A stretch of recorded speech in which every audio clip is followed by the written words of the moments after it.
Assalamualaikum warahmatullahi wabarakatuh.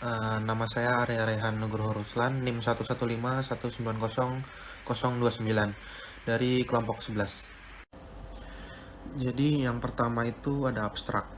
Jadi pada praktikum fisika ini tuh membahas mengenai watak lampu pijar, di mana praktikum ini tuh berkaitan dengan kelistrikan, yaitu menentukan nilai hambatan atau R, kuat arus listrik atau I, tegangan atau V, dan daya atau P dari 3 rangkaian listrik. Yaitu contohnya rangkaian tunggal, rangkaian seri, serta rangkaian paralel yang didasari oleh hukum Ohm dan hukum Kirchhoff. Outputnya sendiri itu ditentukan bahwa praktikum ini berkaitan dengan salah satu metode geofisika, yaitu metode geolistrik. Kemudian ada latar belakang. Geofisika sendiri merupakan ilmu yang mempelajari bumi berdasarkan prinsip-prinsip ilmu fisika. Metode geofisika terdiri dari beberapa metode, yang salah satunya adalah metode geolistrik. Konsep dari metode geolistrik sendiri dapat digunakan dalam praktikum watak lampu pijar ini. Lampu pijar sendiri merupakan suatu alat listrik yang prinsip kerjanya mengubah energi listrik menjadi energi cahaya dan panas. Watak atau siri dari setiap lampu pijar ditujukan oleh nilai hambatan filamen lampu tersebut. Dari nilai hambatan itulah akan didapatkan besar arus yang dibutuhkan atau besar daya lampunya. Khususnya dalam pembelajaran arus listrik dan hukum Ohm, lampu pijar berguna untuk dapat mengetahui adanya arus listrik suatu rangkaian, serta mengetahui bahwa aliran listrik di dalam sebuah penghantar tidak sama besarnya. Lalu ada dasar teori. Yang pertama itu arus listrik mengalir dari potensial tinggi atau kutub positif ke potensial yang lebih rendah atau kutub negatif. Sehingga arus listrik timbul jika adanya perbedaan potensial listrik. Beda potensial antara dua titik dalam suatu rangkaian listrik disebut tegangan listrik yang memiliki satuan volt. Hambatan listrik merupakan sifat suatu bahan untuk menahan atau melawan aliran arus listrik. Dalam suatu rangkaian komponen listrik dikenal dua macam rangkaian, yaitu rangkaian seri dan paralel. Rangkaian komponen listrik seri merupakan rangkaian yang setiap komponen listriknya disusun secara berderet, sehingga arus listrik yang mengalir pada setiap komponen listrik adalah sama.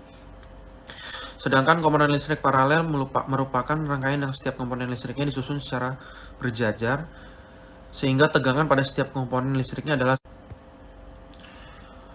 Lalu ada hukum Kirchhoff pertama yang menyatakan bahwa jumlah arus listrik yang masuk ke suatu titik cabang sama dengan arus listrik yang keluar dari cabang tersebut. Hukum Kirchhoff 1 juga dikenal sebagai hukum percabangan, karena hukum ini memenuhi kekekalan muatan. Hukum Kirchhoff kedua tentang beda potensial mengitari suatu rangkaian tertutup. Hukum Kirchhoff 2 menyatakan bahwa di dalam sebuah rangkaian tertutup, jumlah aljabar gaya gerak listrik dengan penurunan tegangan atau IR sama dengan 0. Lalu ada daya listrik yang menyatakan laju aliran energi listrik atau jumlah energi listrik yang digunakan selama selang waktu tertentu, dibagi dengan lama penggunaan. Rumusnya yaitu P sama dengan V kali I, di mana P sendiri itu adalah daya atau satuannya watt, lalu ada V atau beda potensial listrik, satuannya volt, lalu ada I atau arus listrik, satuannya ampere. Selanjutnya kita masuk ke metodologi. Yang pertama itu ada alat dan bahan. Alat yang digunakan dalam praktikum ini, yang pertama itu ada 2 buah ampere meter, lalu ada 2 buah voltmeter. Yang ketiga ada sebuah tegangan DC, lalu ada motherboard, kit kabel, pulpen, dan kalkulator. Lalu bahan yang digunakan adalah 4 buah lampu pijar, lalu ada lembar pengamatan, dan kertas HPS. Lalu kita masuk ke cara kerja. Percobaan yang pertama itu kita menggunakan rangkaian tunggal. Langkah yang pertama itu membuat rangkaian listrik arus searah. Lalu selanjutnya memastikan variabel voltage berada pada posisi 0 sebelum menghidupkannya. Lalu menaikkan tegangan voltage hingga menunjukkan angka 3 volt. Kemudian mencatat angka penunjukan ampere meter dan mengulangi langkah ini setiap kenaikan 3 volt sampai 12 volt. Lalu menurunkan tegangan setiap 3 volt, kemudian mencatat angka penunjukan ampere meter dan melakukannya sampai 0 volt. Lalu yang terakhir itu memastikan variabel voltage, kemudian menggantinya dengan lampu lain dan mengulanginya untuk lampu pengganti lain. Lalu yang kedua itu percobaannya menggunakan rangkaian seri. Langkahnya sama kayak rangkaian tunggal yang tadi, cuman bedanya kita itu mengganti rangkaian tunggal tadi menjadi rangkaian seri. Begitupun percobaan ketiga dengan rangkaian paralel, mengubah rangkaiannya menjadi rangkaian paralel. Kenalkan, nama saya Novel Wicaksono, NIM 115190052. Di sini saya akan menjelaskan bab 4 hasil pembahasan. Dengan menggunakan rumus I total sama dengan I1 plus I2, R total sama dengan R1 plus R2, V total sama dengan V1 plus V2, dan R sama dengan V per I. Pada rangkaian tunggal, saat voltase naik, hambatan yang didapatkan juga menaik secara konstan, yaitu dari 0 ohm sampai 23,077 ohm. Lalu pada saat voltase turun pada rangkaian tunggal, hambatan yang didapatkan juga menurun secara konstan, yaitu dari 23,077 ohm sampai 0 ohm. Selanjutnya pada rangkaian seri, hambatan yang didapatkan saat voltase naik juga naik secara konstan, yaitu dari 0 ohm sampai 33,34 ohm. Pada saat voltase turun, hambatan yang didapatkan juga turun secara konstan, dari 32,43 ohm sampai 0 ohm. Selanjutnya pada rangkaian paralel, hambatan yang didapatkan saat voltase naik juga naik secara konstan, dari 0 ohm sampai 21,24 ohm. Selanjutnya pada saat voltase turun juga menurun dari 21,24 ohm sampai 0 ohm. Daya yang didapatkan juga sama secara konstan, yaitu mengikuti dari hambatan tersebut. Selanjutnya pembahasan pada praktikum letak lampu pijar yang pada intinya bertujuan untuk memahami hukum Ohm melalui hubungan V, I, dan R. Hal yang pertama dilakukan dalam praktikum ini yaitu membuat rangkaian pada setiap percobaan yang akan dilakukan sebanyak 5 kali. Percobaan untuk sesi naik dan sesi turun dalam satu rangkaian dengan menggunakan 3 rangkaian, yaitu rangkaian tunggal, rangkaian seri, dan rangkaian paralel. Berdasarkan praktikum mata lampu pijar, pada rangkaian tunggal saat V naik, maka nilai I juga relatif naik. Sedangkan saat V turun, nilai I juga turun. Demikian pula dengan daya. Hal ini dikarenakan tegangan V berbanding lurus terhadap arus listrik atau I. Sehingga semakin besar nilai tegangan, maka semakin besar pula nilai arus listriknya. Masing-masing nilai I saat naik dan turun berbeda, karena nilai tegangannya yang berbeda pula. Pada rangkaian seri saat V sumber dan I-nya naik, nilai V1 dan V2 relatif sama.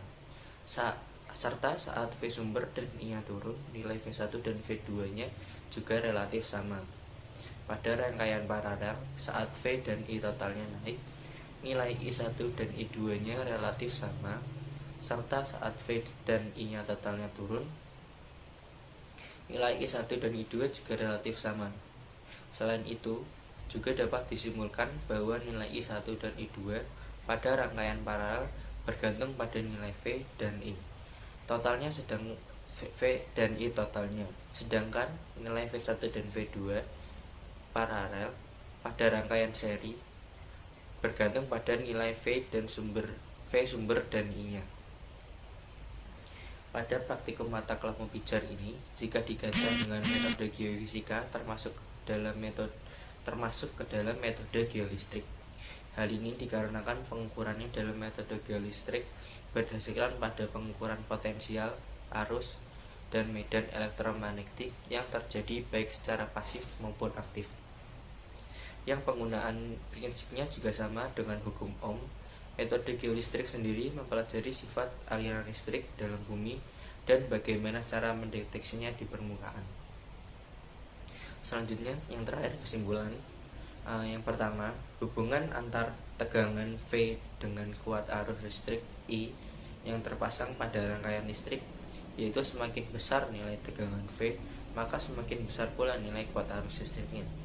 Yang kedua, hubungan antara tegangan V dan I, V dengan daya dan hambatan pada rangkaian itu yang berbanding lurus terhadap tegangan dan hambatan, sehingga semakin besar nilai daya, maka semakin besar pula nilai tegangan dan hambatannya. Rangkaian tunggal pada rangkaian yang tidak memiliki percabangan rangkaian dan percabangan rangkaian dan membiarkan listrik mengalir keluar dari sumber tegangan Rangkaian seri merupakan rangkaian yang setiap komponen listriknya disusun secara berderet, arus listrik sama, sedangkan rangkaian paralel merupakan rangkaian yang setiap komponen listriknya disusun secara bertingkat sehingga tegangannya sama. Nilai V1 dan V2 pada rangkaian seri saat V sumber dan I-nya naik relatif sama, serta saat V sumber dan I-nya turun juga relatif sama. Jadi nilai V1 dan V2 pada rangkaian seri bergantung pada nilai V sumber dan I-nya. Nilai I1 dan I2 pada rangkaian paralel dan V saat V dan I totalnya naik relatif sama, serta saat V dan I totalnya turun juga relatif sama. Jadi nilai I1 dan I2 pada rangkaian paralel bergantung pada nilai V dan I totalnya. Terima kasih.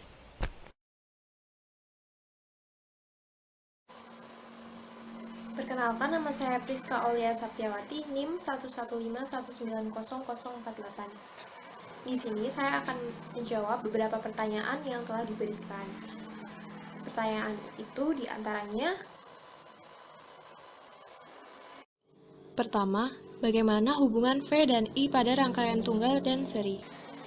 Jadi, hubungan antara tegangan atau volt dengan kuat arus listrik atau I yang terpasang pada rangkaian tunggal dan seri itu relatif sama, yaitu semakin besar nilai tegangan atau volt, maka semakin besar pula nilai kuat arus listrik atau I-nya, karena tegangan berbanding lurus terhadap kuat arus listrik.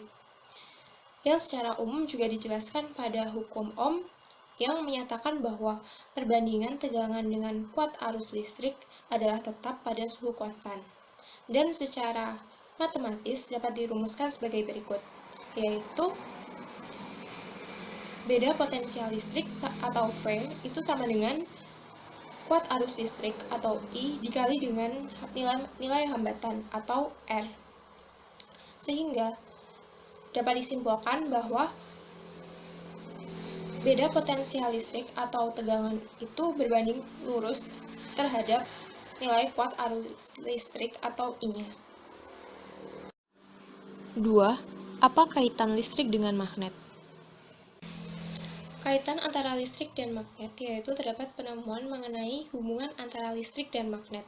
Medan magnet akan selalu terdapat di sekitar kawat penghantar listrik atau konduktor yang sedang dialiri arus. Misalkan saja dengan mengalirkan arus ke kawat penghantar listrik dan menempatkan kompas mendekati konduktor, maka kompas akan mengarah ke garis-garis gaya magnet. Begitu juga ketika arus dibalikan, sehingga kompas juga akan mengarah terbalik. Hal ini menunjukkan bahwa arah bidang magnet akan tergantung pada arah arus atau arus listrik memberikan gaya pada magnet.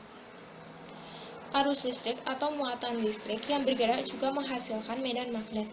Semakin besar kuat arus listrik yang mengalir pada kawat, maka semakin besar pula sudut simpangan jarum kompas sehingga kuat medan magnet sebanding dengan kuat arus listrik. Yang juga dapat kita lihat pada gambar berikut ini. Jadi pada gambar ini menunjukkan bahwa adanya hubungan antara listrik dan magnet, yang menunjukkan bahwa arah bidang magnet akan tergantung pada arah arus atau arus listrik, memberikan gaya pada magnet. 3. Jelaskan apa itu resistif dan resistivitas. Resistif sama dengan resistor atau R, dengan satuannya yaitu ohm, yang artinya beban listrik pada rangkaian listrik AC yang diakibatkan oleh peralatan listrik dengan sifat resistif murni sehingga beban tersebut tidak mengakibatkan pergeseran fasa arus maupun tegangan listrik jaringan. Beban resistif memiliki sifat pasif yang tidak mampu memproduksi energi listrik. Jadi, resistif merupakan salah satu sifat yang dimiliki suatu bahan untuk menghambat arus. Sedangkan resistivitas disebut juga sebagai hambatan jenis, yaitu besarnya resistensi listrik dari bahan konduktor per satuan panjang dan nilainya bergantung pada jenis bahan penghantar. Resistivitas berguna dalam membandingkan berbagai bahan berdasarkan pada kemampuannya untuk menghantarkan arus listrik.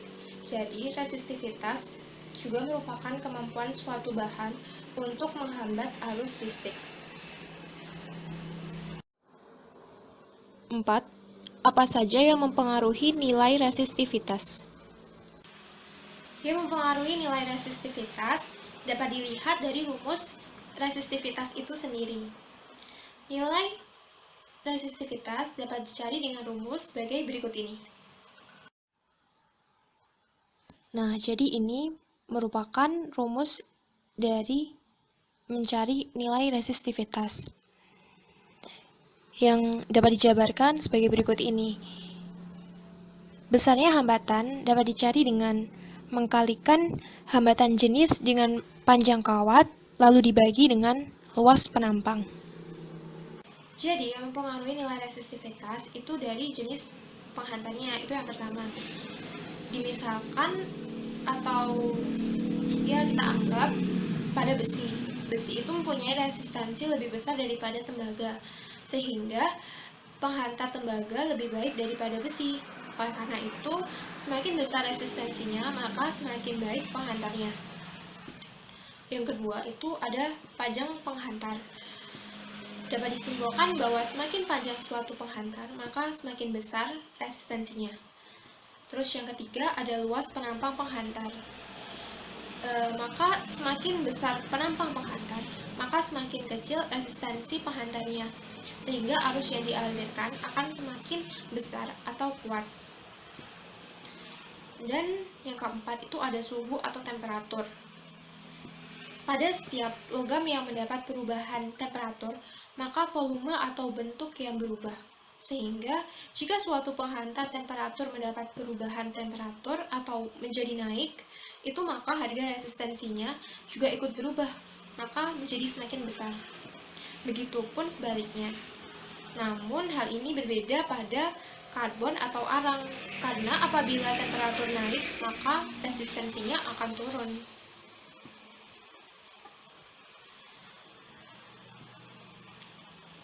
Jadi itu yang dapat saya sampaikan untuk menjawab beberapa pertanyaan tadi. Mohon maaf apabila masih ada kesalahan saya dalam menjawab atau kekurangan saya dalam menjawab. Mohon dimaklumi, dan sekian dari saya. Terima kasih.